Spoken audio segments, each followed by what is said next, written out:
Hello student, let's continue our chapter The Decline of the Mughal Empire, second part. Is the list of important Mughal rulers from Aurangzeb to Bahadur Shah Zafar, the last Mughal emperor.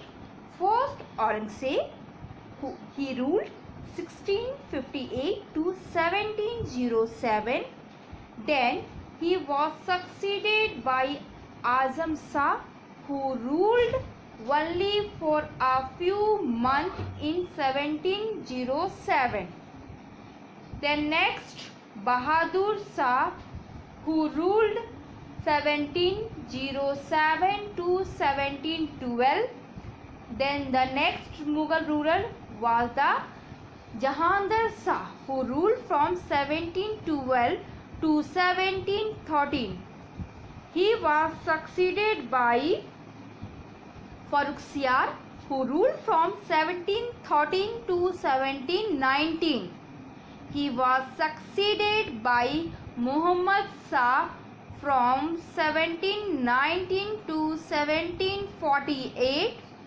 And the last Mughal emperor was Bahadur Shah Zafar, who ruled from 1837 to 1857. Here one important notice to be made, that Bahadur Shah and Bahadur Shah Zafar, they are not same. They are two different rulers of the Mughal dynasty. Here an important mention is to be made of Sayyid brother. Okay, Sayyid brother, they were the two most powerful nobles in the Mughal court in 18th century, and they were called the kingmakers. Now here the question comes that why they were called the kingmakers? As I have already told you earlier that after the death of Aurangzeb, there was a war of succession among the sons of Aurangzeb.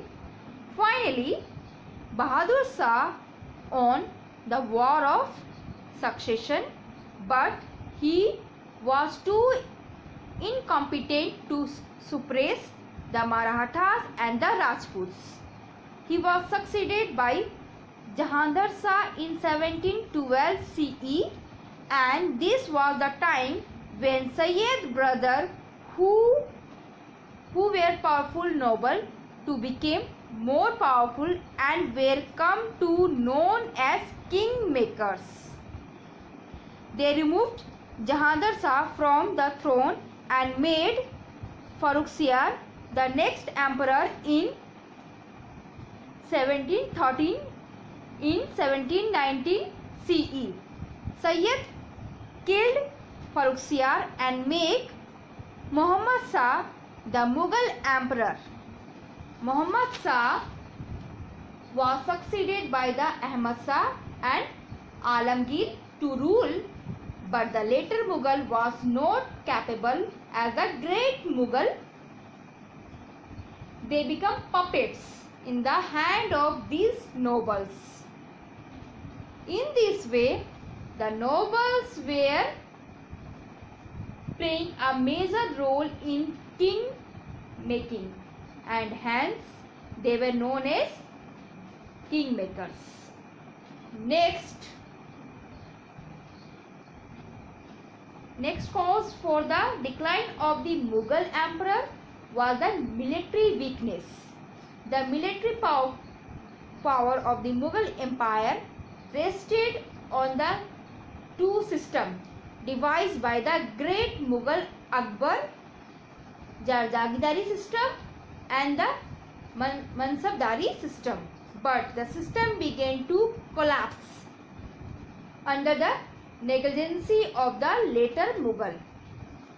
The Jagidari and the Mansabdari system were the military system designed by Akbar. In this system, the soldiers of the Mughal army were not paid in cash but through grants of land, or we can say Jagir. The holder of a Jagir was known as the Jagirdar. They were assigned rank or mansab, in other terms mansab, according to the military capabilities, as also the number of horses and soldiers they were to maintain for the emperor. Soldiers with a mansab was called a mansabdar. These two systems allowed the emperor maintain the large army at very little cost. But under the later Mughal, the mansabdar adopted corrupt practices. As a result, neither the Mughal navy nor the artillery was as strong as that of the foreign traders. At the same time, no attempt were made to strengthen and reform the army. In such condition, the Mughal army failed to withstand the attacks of the foreign invaders, who took advantage of the weakness of the later Mughal rulers. Last causes for the decline of the Mughal emperor was the foreign invasion. The foreign invasion, particularly for the already weak and unstable, politically unstable Mughal emperor, the first invaders was Nadir Shah, who was the ruler of Persia. He invaded India in 1739 during the rule of the Mughal emperor Muhammad Shah. When he went, he carried away with him mains were including the jewels studded peacock throne of Shah Jahan and the Kohinoor diamond. The next foreign invader was Ahmad Shah Abdali, who was Nadir Shah's successor to the Persian Empire. He invaded India 5 times between 1748 to 1761. These repeated raids and invasion resulted in further weakness of the empire. He captured Punjab and defeated the Marathas in the Third Battle of Panipat 1761. Then came the European powers. With the coming to the different European powers, namely Portuguese, Dutch, the French and the British, the Mughal Empire came to the end. Why? Because the superior military powers used by these European powers, they also took advantage of the condition of internal confusion in India at that time to establish their rule over the country. In this video you can see few most important ruler which is given and their period is given. So you can see and you have to write down in your notebook. Next class we can discuss rise of independent state in the 18th century. Thank you. Have a nice day.